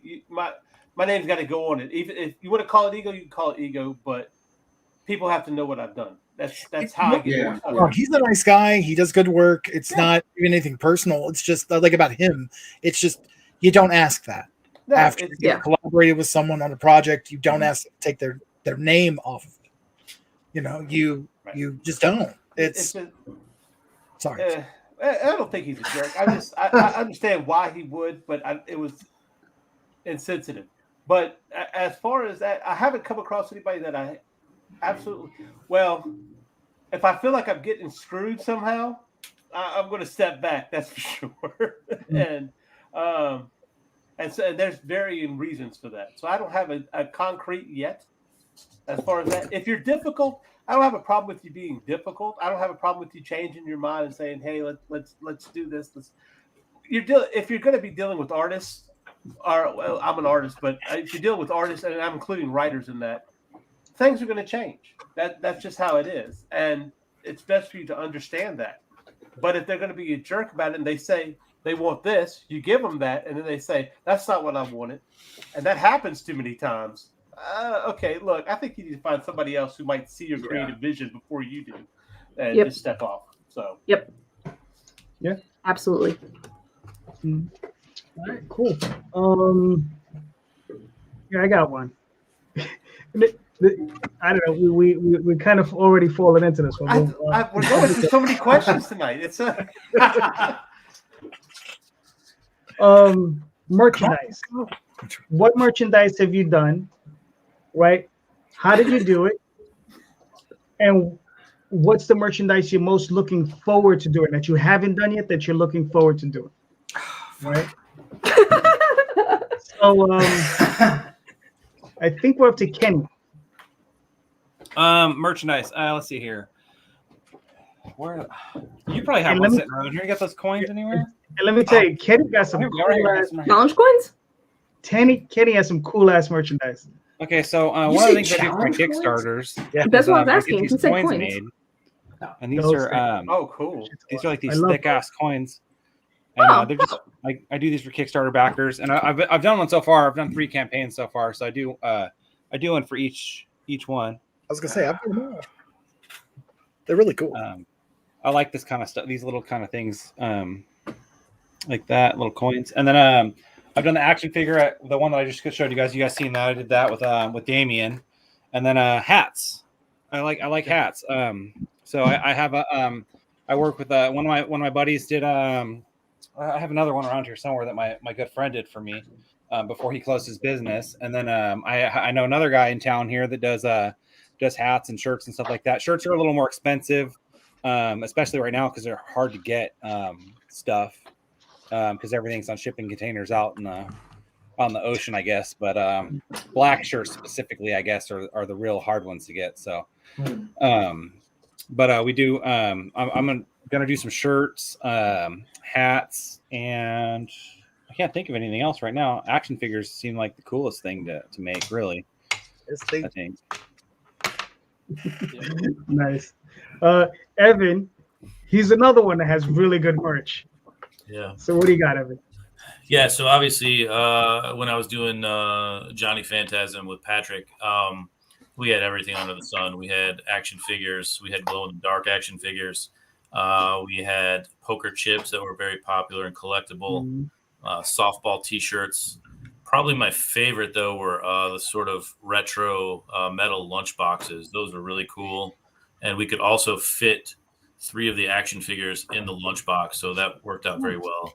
But going forward, yeah, I'm doing a book with Stefano Cardacelli called Blood Run. That's sort of like Cannonball Run meets like Escape from New York. So like crazy cars and characters in this crazy race where there's lots of violence and blood, obviously. But we plan on doing sort of like those like motorcycle patches. So I think that might be pretty cool. I haven't seen that too often. All right. Cool. All right. I think Mike went to go get his merch. All right, we'll give Mike a second. Well, listen, I'll pull down some of my stuff. So talking about black shirts. There you go. That was my black T-shirt. Oh yeah. Oh, wow. That looks good. It's just one color, right? Just the white. Yeah, just white. It's good. Just white. Yeah. You know, it's funny. I got inspired by this from Evan's shirt. Evan did it. They did a fantastic, just straight, just straight black, white on black, graphic, and I was just like, oh, Is that from the campaign that you ended? Yeah, this was the last one. Yeah, the one that's shipping that I'm almost done shipping. Yeah, sweet. That'll be coming soon.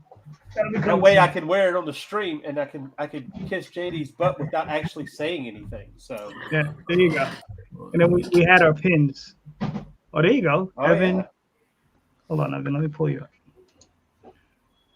Yeah, that's nice. See, I got the toy. Yeah, that's nice. Yes. Is that the lunchbox? Big, yeah, that's the lunchbox. That was a pretty big campaign because I remember seeing that a lot.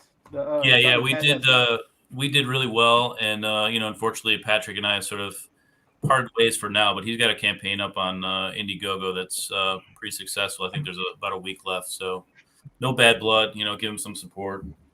Cool. Mm-hmm. See what happens in the future. All right, cool. Hold on, Carlos. Right. What? I see a female creator, not a sausage fest. Congrats. Also, I don't see Rosario yet. Rosario will be on next week. I've been working on rewards, so my apologies for missing the show. No, you're good. So Mike, what do you have as far as stuff? Oh my God. Okay, so I really want action figures made. At one point in time, it's actually something that is. I am a toy collector. I have like 3 bookshelves full of like Transformers and shit, and I really want action figures of our stuff. I do want at some point in time, whether or not it be like a web show or something of that nature, but I do want like an animated show. I've been thinking of like who would be the voice actors for it, who would be like the soundtrack, like I had studio would animate it. Fantasized so much about all this kind of crap, but also like the Black Flag podcast. The logo for that I think is just super cool. A buddy of mine actually made a. If I can get that on there. Turn it on. Hold on, God damn it!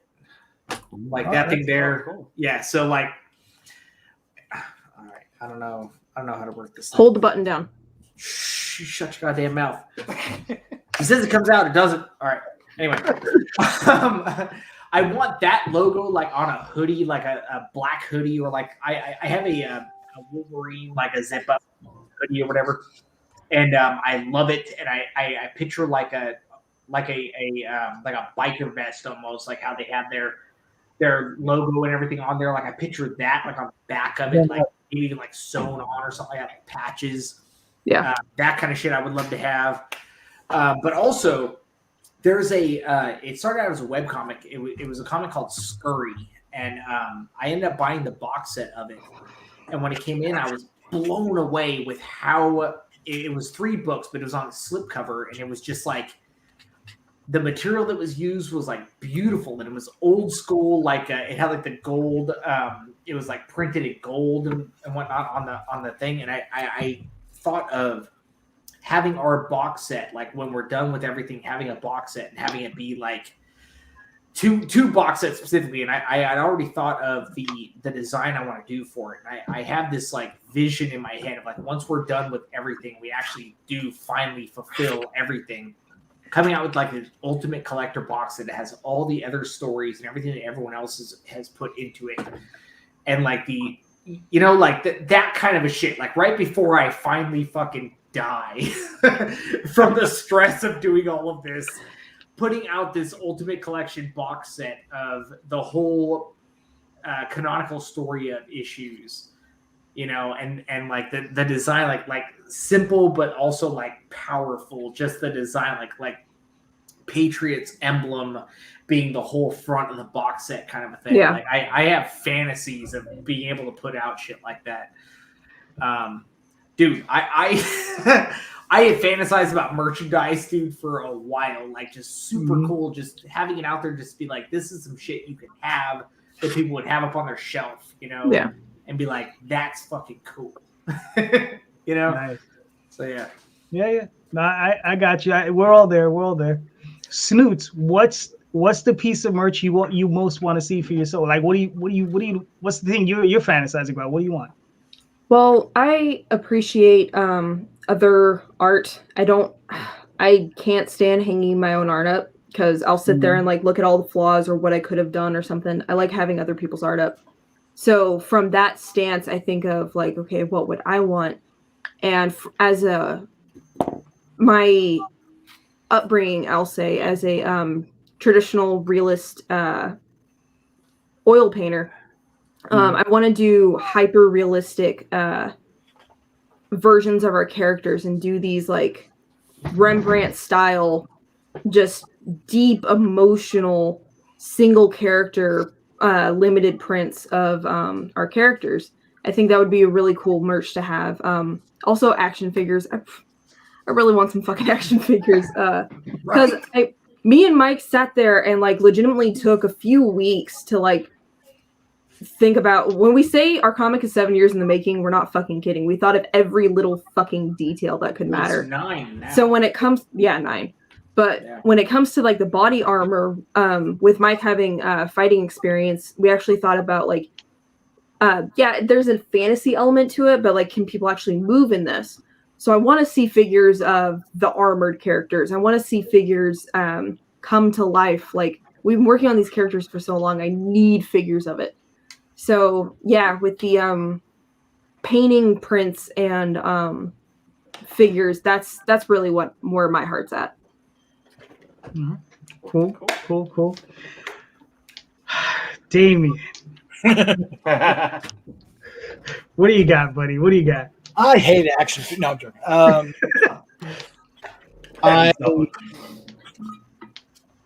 A better Realmer figure for one. I'm working on it. I like the figure I've made. I like the figure I've given out. It's very, 70s Star Wars Kenner. I want to do one that has a little more articulation, especially in the shoulders and knees. But the thing that there's a thing I'm working on I can't tell anybody about. Okay. So what is it? Are you sure? So what is it? What is it? Next to that is a soundtrack. I've made a soundtrack already. It is up to 18 tracks now.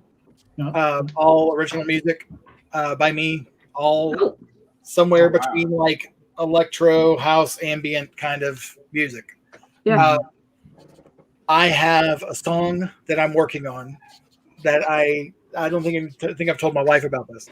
I had an idea for a song the other day. I'm starting to write up the lyrics, and it is basically the theme song that has been trapped in my head behind all the art and all that for years.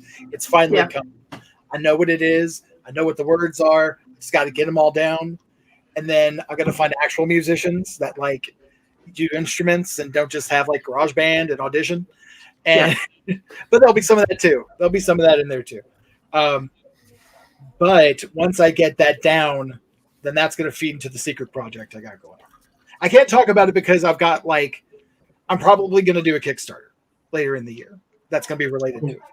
It's going to be a very small, short thing, but it's going to be real fun. All right. So that's fantastic. So just tell us more about the secret project. Just keep talking to the lawyer who tells you to stop.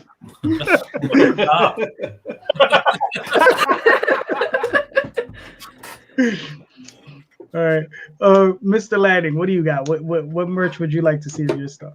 I haven't gotten anything yet, but I want a freaking Lego set, man. And I'm not even a big Lego person, but I want a freaking Lego set. I want a play set with whatever vehicles that they don't ever have in the comic book. I want the cave that doesn't exist in the comic book, but I want a Lego set. That's what I want. That'd be awesome. Shit that doesn't exist in his comics. Exactly. So he just wants someone to buy him Legos now. Right. I'm not even a Lego person. That's what someone get me Legos. But there's for some reason, it's like model you've arrived. Say again? I can make you a Lego figure. We can talk about it. That's a Lego figure. I want the play set. I want the whole thing. He wants the whole thing. I would want figures. Champagne dreams. Yeah, that's right. There you go. Exactly. Mr. Lanning, you got one more question to close out the show with? Okay. I'll tell you what. Would you be willing to sacrifice one of your IPs, one of your creations, in order to get paid to fund another creation that you care about more? That's interesting. I think Kenny was up. Is it me? I don't know. I mean, I guess. That's kind of I haven't really been faced with that kind of a situation. I don't have a whole lot of stuff yet, so I mean, maybe one of these days I might sacrifice one of my kids to, put another one through college. I don't know. Well, I mean, if somebody came to you and said, "We'll give you, $500,000 for Apex, but you could take that $500,000 and make an animated series of a different product or license or IP that you have that you've been wanting to do," would you be willing to do that? Yeah, I'd probably do it. I mean, yeah, probably. You would lose all creative control of Apex. Yeah, $500,000. You can do a lot of stuff with $500,000. The $500,000 more dollars than I got right now. Yeah, right. Gotcha. Nice. Evan, what do you got? No, I mean, I would retain everything that I have until, the right deal came along. And it's tough because, the way my mind works, I'm, almost like an idea factory. I have too much going on, but still, I think you never want to undervalue what you create, and, hold out and be patient. All right. Cool. Mike? All right, Snoots. Just so you know, since we created this together. All right. I would, hands down, if it were like a video game company, I would hands down sacrifice Pantheon, which something else we were working on. Hold on. If it went to the right company, like Square or something like that, right? To be able to do an animated, like, fantasy show of Alpha, like maybe by the same crew that did like Avatar, something like that, to be able to do Alpha. Yeah, like that The kind Last of thing. Airbender, right? The Avatar, the Last Airbender. Yeah. Not the blue Yeah, guys. right. Although that actually would be kind of neat if it was like relatively realistic like that. But that studio, right? But it's if it could end up looking like friggin' Thundercats 2011 and stuff. Yeah. But namely because I think if like Square took over Pantheon, we already had a lot of influence from like Final Fantasy. You know what I'm saying? So that could actually be a decent, like they know what they're doing for the most part. Like that could actually be a pretty decent property in someone else's hands. And that's an idea where it's like, yeah, we put a lot of thought into it and whatnot, but it doesn't necessarily have to be us doing it. Like someone who already knows that kind of a shit, they could do that and have it be the scale that we were imagining in the first place. But as far as issues is concerned, I feel like I would be like super hands-on, like super like nerd with that. Like these characters specifically have to sound and act a certain way. You know what I'm saying? So I don't know. I don't think that I'd be able to hand it over to like Joe Rogan and shit. You know, like yeah, this guy would be like this and like he's super into weed and shit. It's like, no, he's an asshole. Just let him be an asshole. Yeah, but I would probably sacrifice maybe that. But I think the other things we were way too invested in, we would have to be there, you know? Okay. That's cool. Snoots. Your hat. See. So I disagree with you. My counterpoint would be hell no to all of that. And my points are Square Enix, it hasn't made it's not infallible. It has made some games and some it's not perfect. Its team, like when it came to Final Fantasy VII Part 1, they had to start from scratch. There's a lot of mixed reviews about it. I wouldn't want to give one of our IPs over to that and just hope they do it right. Like Mike already mentioned, one of my loudmouth friends already gave issues to fucking College Humor, and I'm not okay with that. I do not want our ideas getting passed off to somebody else and hope it turns out well, and then it just doesn't. I don't want that. I don't know if it's the fact that it's technically happened to me against my will, or I can't get over that. I don't make the best ideas. Like I said, with issues, I made a not so great idea, passed it off to Mike, or bounced ideas off Mike, I should say, and he helped me write it out. I think ideas are best with a team, but I couldn't totally just give the reins over. Issues is a co-creation. Me and Mike are constantly bouncing ideas off each other. Same thing with Pantheon and all the other freaking ideas that we have in the back while we're working on issues. I couldn't give any of them up. I do not want to see them fall into the wrong hands. And with the wrong team, they can get really messed up. And with the right team, yeah, they could end up great, but I'm not willing to take that gamble. I have one thing to add to that. No, your time's over. Go ahead. In all honesty, as far as Alpha is concerned, as far as the art, I could honestly see JD, like with what he's done with Oswald and like Tall Tales and everything. I could honestly see like that. Well, collaboration is one thing, but like totally passing an IP off is a different thing altogether. I would love to work with JD, but our very first interview that we had with JD, one of the big things that we talked about was Secret of Nim, and that was a big that is a big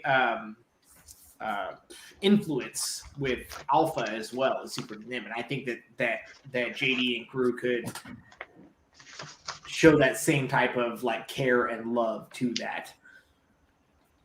So anyway, I think he could, but again, collaboration and just passing off your IP are two different things. So true. Yeah, I mean, I'm totally talking about selling the IP.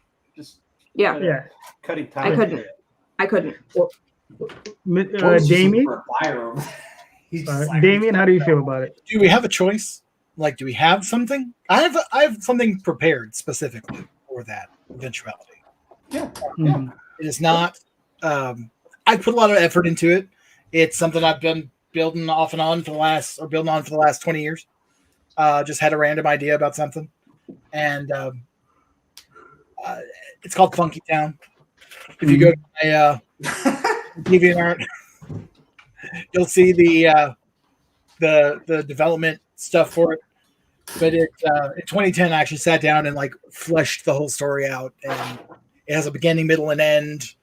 It's sound demons from other dimensions. It's got kung fu. It's got boy bands. It's got all kinds of crazy and fun. It's a really fun idea. It's not my heart and soul. Right. Wilmer's my heart and soul. This is more like the kid 3 streets down. I'll sell him. He's fine. We'll get rid of him. But I still put a lot of effort into it and work into it. So it's not something I can't say that it's not a throwaway thing. It's something that I specifically was like, what could I do if I made something commercial that wasn't Realmer, that was a commercial thing? And so I have this sitting there. So if anyone ever asked me, do you have anything that we could look at that we could buy? Yes, here you go. If you ask for Realmer, never ever. There's got to be. You know what? I say that, but I think at least at one point I've said 2.8 million to buy a lot of barrel under the condition I get to continue to work on it. Yeah. If you can't guarantee that I'll still be in technically, you can own it. You can give me 10%. You get 890, whatever. But I still want to make it. So would you be cool with like a Nickelodeon Teenage Mutant Ninja Turtle deal where they got like $60 million and they were able to do, I think, like 15 issues of the comic a year? For Realmer? Huh? Yeah. For Realmer? Yeah. All right. I got a grandson to think about. Well, they have. I don't know. You're ripping out my heart. I don't know. Really have to think about it. It would be on the table, but I'd really have to think about it. Creativity versus necessity. Yeah. Yeah. Right, well,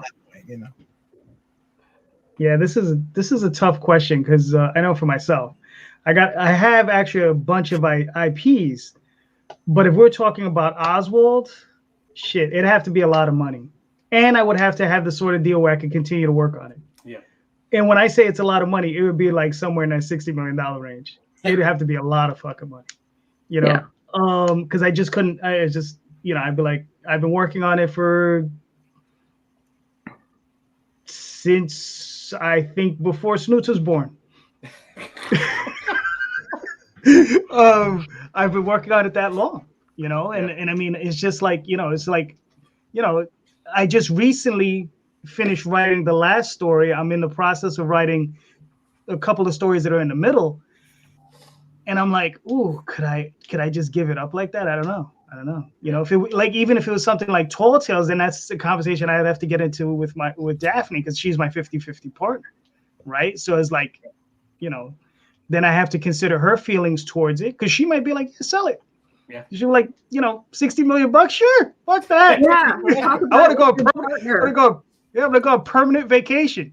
Well, and then with the issues, if you got the 12 issues or 15 issues a year, you still get paid for doing that. So I mean, it's still income coming in. So listen, at $60 million, I wouldn't even care if I got paid. I wouldn't even care. I'd be like, yeah, just give me that, thank you, and I'll just move on. But for me, it's a tough one. It's tough. Now, Mr. Lanning, what about you? I used to say I could, but when you create something, you become such a part of it, even if it's collaborating with somebody else. And I thought that I could, but if I have an idea of something, it's very hard for me to let it go. And don't think I could ever forgive myself for doing that. Mm-hmm. It would be I like I said, I used to think, okay, I've got these throwaway ideas that I could do, but if it comes from you, chances are it's not really a throwaway idea. Yeah. It is something that actually came from your heart. You might not realize. What's that saying? You don't know what you got until it's gone. Yeah. And I don't want to feel that way anymore. Right. So. I have met people who, it's one of the reasons why I stopped even pursuing a career as a professional writer, meaning I just get paid like you go to these different companies, because I don't like pitching ideas. And I've met people where they put together pitch packages, right? And that's all they do. And I've spoken to people and they have like 50 or 60 of these things, concept ideas for toys, video games, comic books, cartoons, but it's primarily cartoons, video games, that sort of thing. And they have these pitch ideas. And these things could be like 100 pages long. You have artwork, you have all this effort, all this stuff. And they're like, and truth be told, you only need one or two of them to hit for you to like make all this money. But I'm like, man, I couldn't live my life like that. You know, I just couldn't do it. You know, I couldn't put out that much creative energy into something and then see it go nowhere. And the thing is once they've done farming it around, it goes nowhere. They move to the right to the next thing. Yeah.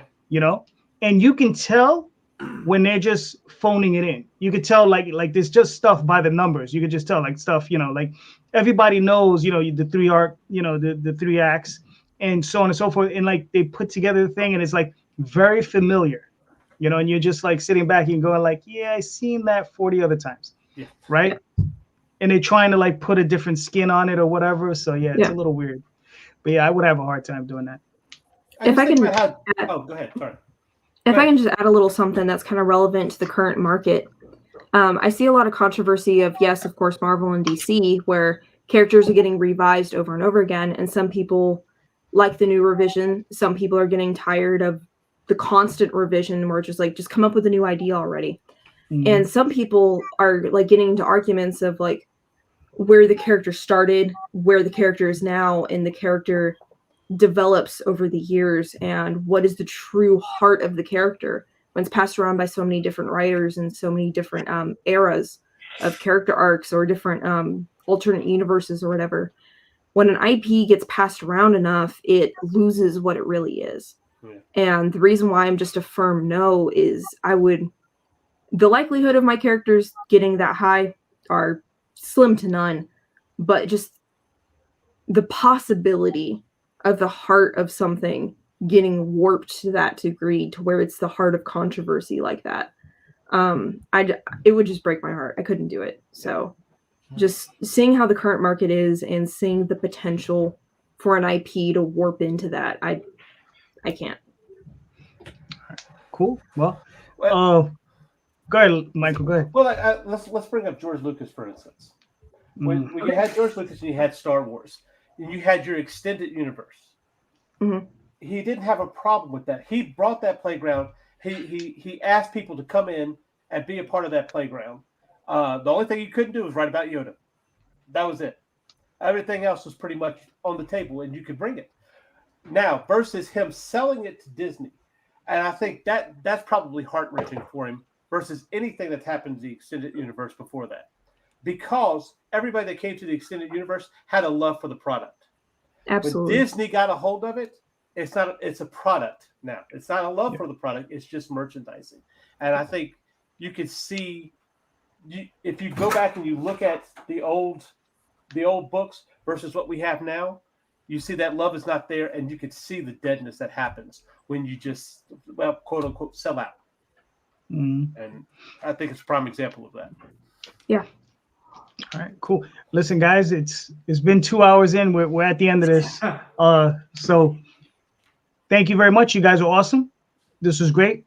And let's start with Damion. Where can we find you and your work, sir? You can find me at ruomniversal.com. That's everything. Everything I do is now flooding through those gates out into the world. Romer X, O-Toys. Maybe I'll work on the little side project I was talking about. I don't know. It'll all be there.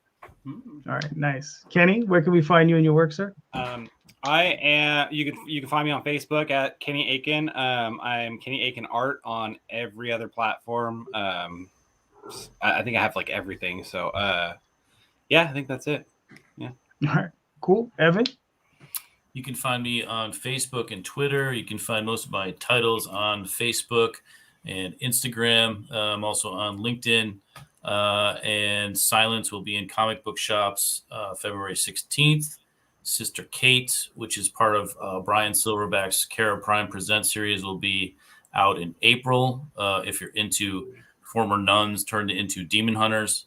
And then I've got a short story coming out in Harvest of Horrors 3, which I think is also going to be out in April. All right, cool. Mr. Mike? You can find me on Facebook.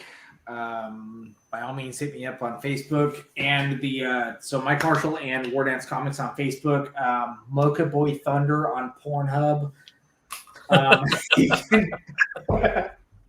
I'm not really on a whole lot of other things. It's really just comics and porn. What?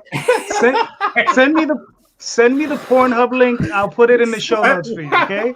Thank you. Don't send me the link. It's just pictures of his feet. It's not too weird. Yeah. It's all feet and taint. That's all it is. Gotcha. You lost me. Ankle socks. All right. So Snoots, where can they find you? All right. You can find us on War Dance Comics on Facebook, Twitter, Instagram. We're trying to get our social media squared away. You can find me personally at VonSnips on Instagram, Facebook, and Twitter. Again, social media. And yeah. All right, cool. Mr. Lanning, where can they find you, sir? All right. Everything that you need to know about me. Facebook, Deviant Art, all those nice things. It says at linkter.e or other known as Linktree, /C Michael Lanning. And that will take you to Facebook, Instagram, Twitter, blah, blah, blah, so on, so on, so forth. All right, cool. Well, you can find me on Facebook under JD Calderon, Facebook, Twitter, Deviant Art. You can find me under the OswaldChronicles.com, 12talesonline.com, and that's pretty, and of course here on YouTube. So there you go. So thank you, everybody. You guys are all awesome. Thank you all for being here. I really appreciate all of you. And listen, I hope everyone this year does gangbusters with their damn books. All right. So yes. All right. So thank you so much. I'll be seeing you next weekend, hopefully, and I'll be talking to you all soon. Have a good night.